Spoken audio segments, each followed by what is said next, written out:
두뇌는 훈련으로 향상된다. 국내 유일의 비약물 두뇌훈련 전문기관 수인제 두뇌과학 이슬기입니다. 주의력 검사하면 혹시 여러분들은 어떤 검사가 생각이 나시나요? 최근 들어서 제가 상담실에서 부모님들이 직접적으로 이 검사 이름을 정말 많이 언급을 하시더라고요. 캣 검사라고 이제 문의를 주시는 분들도 계시고, 아니면 CAT 검사라고 문의를 주시는 분들도 많이 계신데요. 이게 어떤 의미를 갖고 있고, 그 검사 결과에 대해서 부모님들이 갖고 있는 궁금증 속 시원하게 해결해 드리려고 시간을 마련했습니다.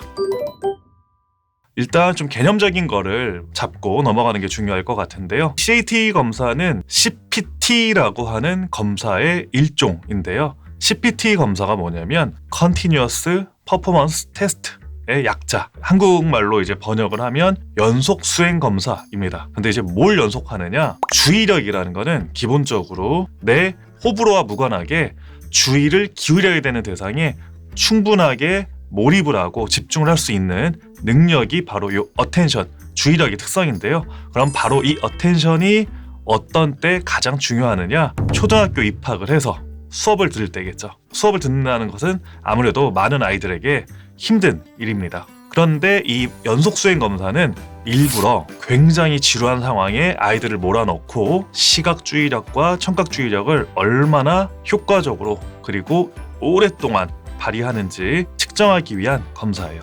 그래서 이 CPT 검사는 저희 한국만 진행하는 검사가 절대 아닙니다. 미국, 캐나다, 호주 전 세계적으로 공통적으로 사용을 하는 검사라고 할 수가 있고요. 그래서 이 CPT라고 하는 연속수행 검사 중에는 국내에서 크게 두 가지 검사가 많이 사용이 됩니다.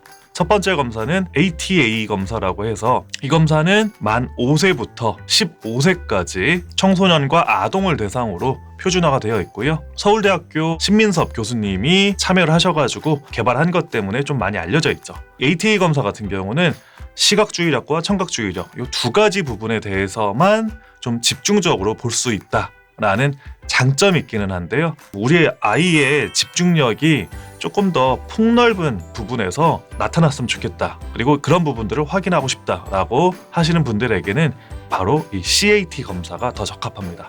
이 CAT 검사 같은 경우는 기초적인 시각, 청각 주의력뿐만 아니라 충동을 누를 수 있는 억제 지속 검사, 그리고 시선이 계속 칠판을 잘 유지를 해야 된다거나 내가 지루하더라도 일단은 가만히 그 세상을 볼 수 있는 능력 정도는 있어야겠죠. 그러한 시선 유지 능력을 측정할 수 있는 간섭 주의력 검사 이루어져 있고요. 그리고 보고 듣는 걸 동시에 처리해야 되는 시청각을 합친, 소위 말해서 이제 멀티 상황이라고 이야기를 하죠. 분할 주의력 검사, 그리고 마지막으로 작업 기억 검사라고 해서 쉽게 말씀드리면 단기 기억입니다. 더 정확하게는 단기적인 기억력을 입력하는 효율성을 보기 위한 검사. 이렇게 총 6가지 항목에 대해서 꼼꼼하게 이제 검사를 할 수 있는 것이 바로 이 CAT 검사라고 할 수 있습니다. 이 CAT 검사 같은 경우는 어떻게 평가가 되냐면 크게 3가지 항목으로 평가가 되는데요. 정상, 경계, 저하 이렇게 3가지로 나누어지게 됩니다. 근데 정상은 과연 어떻게 측정이 되냐면 통계적으로 처리가 됩니다. 그러니까 예를 들어서 우리 아이가 지금 2024년 7월 현재 만으로 9살이다 라고 하면 만 9세 아이들이 똑같은 검사를 수행했던 것을 기준으로 해가지고 그 아이들의 평균 수행만큼 나왔으면 정상 범위, 그리고 조금 부족하게 혹은 불안정하게 결과가 나오게 되면 경계, 그리고 이런 케이스에서는 조금 더 면밀하게 추가적인 검사가 필요합니다 라고 판단이 되는 경우에 저하라고 붉게 글씨가 뜨게 됩니다. 자, 근데 이제 CAT 검사와 관련해서 많은 부모님들이 조금 아쉬워하시는 부분들을 제가 좀 말씀을 드려볼까 합니다. 모든 경우가 다 그런 것은 아니겠지만 어떤 심리센터 혹은 어떤 병원에서 검사를 저한테 다시 소장님 이 검사를 다시 한번 해석 좀 해주세요 라고 가져다 주시는 경우가 많습니다. 그래서 대부분 물어보시는 게 제 입장에서는 솔직히 말씀드리면 조금 너무 심플하더라고요. 전문적으로 해석을 한다는 거는 바로 이 종합주의력 검사에서의 세부 내용들을 구체적으로 봐야 되는 겁니다. 결국에는 우리 아이의 강점과 약점을 파악하기 위해서 가장 먼저 알아봐야 되는 첫 단추라고 할 수가 있는데요. 자, 내일 날씨가 어떻게 될까요? 뭐 비가 오거나 맑거나 하겠죠. 이렇게 얘기하면 사실 전문성이 없는 것처럼 오후 3시 정도에 구름이 점차 늘어나서 비가 올 확률이 높기 때문에 오전 시간은 괜찮지만 오후 시간에는 우산을 챙겨가시는 게 좋습니다 라고 일기예보가 나와야 조금 더 구체적인 계획을 할 수 있잖아요. 마찬가지입니다. CAT 검사 결과 역시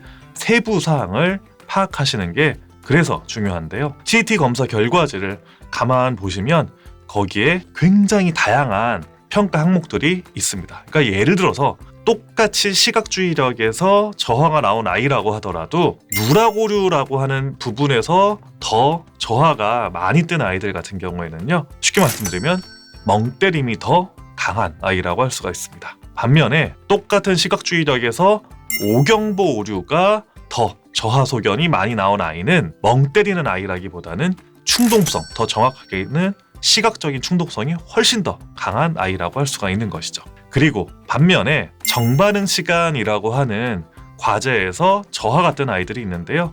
그러니까 이런 아이들은 보통 누락이나 오경부에서는 정상으로 나오는 경우가 많고, 정반응이라는 부분에서만 저하가 뜨는 아이들은요, 주의력 자체에는 큰 이슈가 없는데 다만 반응하는 속도가 좀 느린 아이들이 여기에 해당합니다. 그러니까 일상생활에서 보면 약간 조금 움직임이 굼뜬다거나 혹은 좀 느릿느릿 혹은 운동신경이 없는 아이들이 대부분 여기에 해당을 합니다. 그래서 이 세 가지 지표를 중심으로 해서 1차적인 평가를 하게 되는데, 그럼 지금 딱 듣기만 하셔도 먼저 감이 오실 겁니다. 저하가 뭐 2개가 나왔느냐 3개가 나왔느냐가 중요한 게 아니라 그 저하가 어떤 항목에 어느 지점에서 나왔는지 알고 거기에 대해서 제대로 대응을 하는 것이 중요하구나 라는 점을 쉽게 이해하실 수 있을 겁니다. 그리고 사실 여기서 조금 더 깊게 들어가게 되면 밑에 뭐 베타 계수, D'프라임 계수, 그리고 뭐 보석 오류 이런 것들이 있는데요. 근데 이런 부분들은 이제 아이들의 반응 스타일이라든가